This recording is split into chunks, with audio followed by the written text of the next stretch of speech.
오늘 제가 알려드릴 남성형 탈모의 치료 방법은 이 보톡스 그리고 이 세 가지를 컨비네이션하는 스킨 부스팅 테라피로 이 중에서 핵심적인 부분은 보톡스와 안녕하세요, 닥터미어입니다.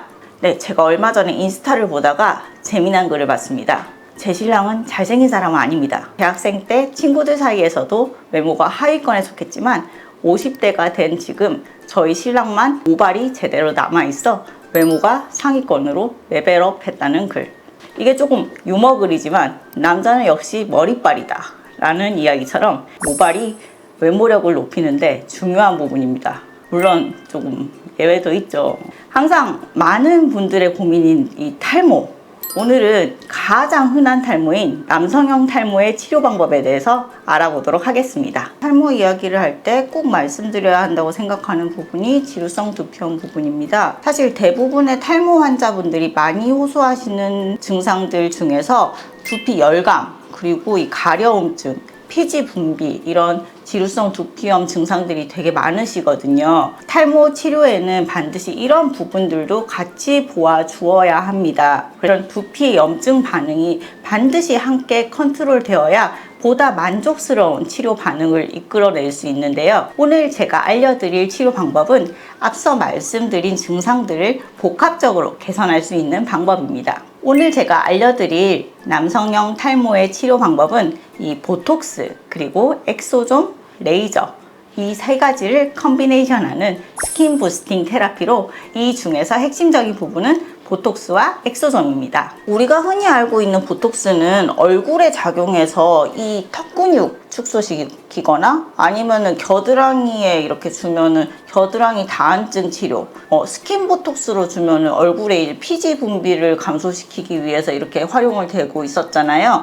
그런데 머리에 이렇게 보톡스를 준다 이렇게 했을 때 탈모 치료에도 최근에 많이 사용이 되고 있어요. 그래서 대중화가 많이 되고 있거든요. 이 보톡스가 모낭 생성에 미치는 영향에 대해서 논문을 찾아보면요, 보톡스 치료를 받은 두피에서 이 형광 염색을 해보았더니 TGF-베타1의 표현이 줄어들었다는 논문 결과를 찾아볼 수 있어요. TGF-베타1은 탈모를 일으키는 성장인자거든요. 다양한 원인들이 있지만 설명드리기에는 의학적으로 너무 깊게 들어가야 되기 때문에 결론만 말씀드리자면 두피에 주입된 톡신이 탈모의 주요 원인인 DHT의 감소, 그리고 땀 분비도 감소, 그리고 피지 분비도 감소, 그렇게 돼서 탈모와 지루성 피부염 증상을 완화시킬 수 있다는 것입니다. 그래서 실제로 저희 환자분들도 두피에 톡신 맞으신 뒤에 한 3일 정도만 지내도 두피가 간지러운 거나 기름기, 열감 이런 게 거의 느껴지지 않는다고 좀 되게 만족감을 많이 표시하세요. 다음은 엑소존입니다. 시중에는 엑소존이라는 성분이 들어간 많은 제품들이 있어요. 이 중에서 특히 탈모 치료에 있어서 인체 지방에서 얻은 줄기세포에서 나온 엑소존이 가장 좋은 결과를 보였다고 해요. 이 제품을 사용하면 머리카락이 더 빨리 자라고 굵어지는 효과가 있고요. 머리카락이 빠지는 것도 줄일 수 있다고 합니다. 탈모 치료에 흔히 사용되는 미녹시딜의 경우 머리에 발랐을 때 가렵고 따갑고 하는 자극성 피부염을 일으키는 경우가 많은데요.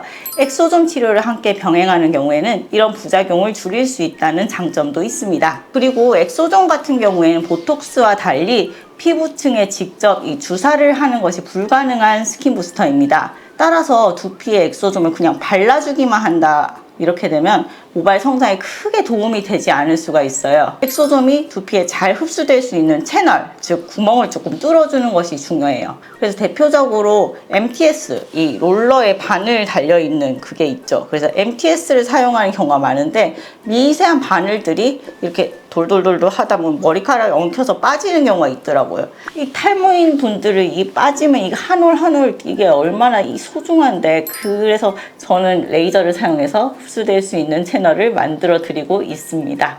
앞에서 말씀드린 이 지루성 피부염이 있는 환자분들의 경우에 이 각질이랑 피지가 엉겨 붙어서 여기 머리에 하얗게 비듬같이 있는 경우가 많거든요. 이 모공이 막히는 바람에 모낭염이 생겨 있는 경우도 되게 많거든요. 저는 저희 병원에 있는 매트릭셀 프로라고 하는 레이저를 이용해서 두피를 아주 얇게 깎아주고, 그러니까 스케일링을 해드리고 그 뒤에 엑소점을 도포를 해드리게 되면은 흡수가 굉장히 잘 됩니다. 그래서 이렇게 흡수를 촉진시켜 드리고 있어요.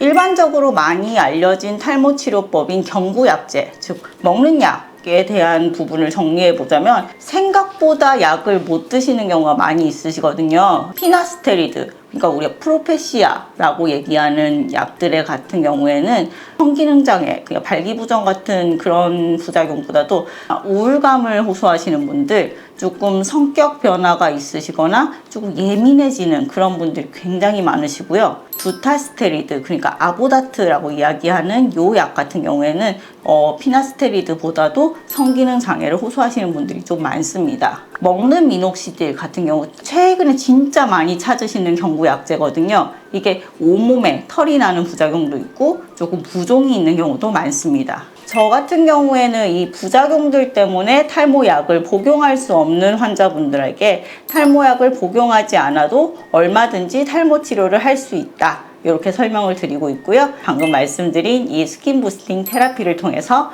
할 수 있다, 이렇게 말씀을 드리고 있습니다.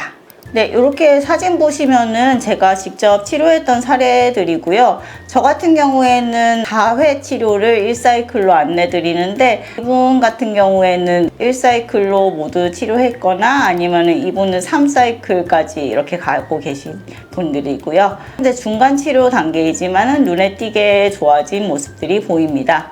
탈모, 이게 이제 가발 쓰거나 이제 머리 심어야 된다, 이건 이제 옛날 얘기 같습니다. 최근에 이제 의사들 사이에서도 탈모 치료에 대한 관심과 이 연구가 끊임없이 진행되고 있고요. 이 의학이 발전하면서 탈모의 원인을 예방하고 개선할 수 있는 방법들이 많이 나오고 있으니까요. 이 탈모로 고민인 분들은 더 이상 우울하지 않아도 된다는 희소식이 많습니다. 오늘 제가 알려드린 탈모 치료 방법으로 1000만 탈모인에게 좀 한 줄기의 희망이 되었으면 좋겠습니다. 오늘도 시청해 주셔서 감사하고요. 다음에도 유익한 정보로 찾아뵙겠습니다. 안녕.